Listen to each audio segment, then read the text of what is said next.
RTM అంటే ఏంటి? RTM అంటే సింపుల్ వర్డ్స్లో రైట్ టు మ్యాచ్ అని అర్థం రా. ఫుల్ ఫామ్ ఎవడికి కావాలరా? దాని మీనింగ్ ఏంటో చెప్పు. సరే అది ముందు చెప్పు గాడిదా.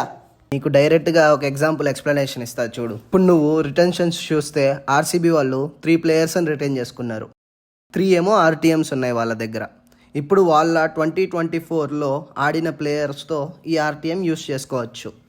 ఇప్పుడు మన డిఎస్పి సాబ్ ఉన్నాడుగా, అరే మన సిరాజ్ మియారా, సిరాజ్ని ఆర్సీబీ వాళ్ళు రిలీజ్ చేశారు. కానీ ఆర్సీబీ వాళ్ళకి ఇంకో ఛాన్స్ ఉంటుంది ఐపీఎల్ ఆప్షన్ జరిగే టైంలో. ఒక్కసారి ఐపీఎల్ ఆప్షన్లో సిరాజ్ పేరు వచ్చినప్పుడు సిఎస్కే ఒక 10 crores బిడ్ చేసింది అనుకుందాం.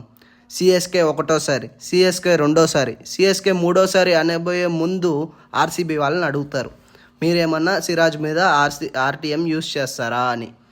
ఆర్సీబీ ఓకే అంటే డైరెక్ట్గా ఆర్సీబీకి వెళ్ళిపోతాడు. కానీ ఇది పాత రూల్, ఇదే ట్విస్ట్ ఇక్కడ.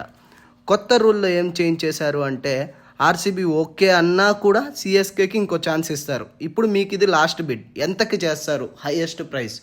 ఒకవేళ సిఎస్కే 15 crores అని చెప్పారనుకో, మళ్ళీ ఆర్సీబీ వాళ్ళని అడుగుతారు, ఈ 15 crores కూడా మీరు ఆర్టీఎం యూస్ చేస్తారా అంటే ఇప్పుడు ఆర్సీబీ వాళ్ళు ఓకే అన్నారు అనుకుంది, ఆర్సీబీకి డైరెక్ట్గా వెళ్ళిపోతాడు.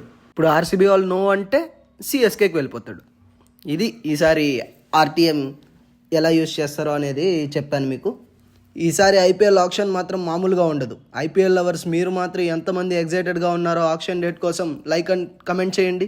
మరిన్ని వీడియోస్ కోసం సబ్స్క్రైబ్ చేసుకోండి ఫ్రెండ్స్.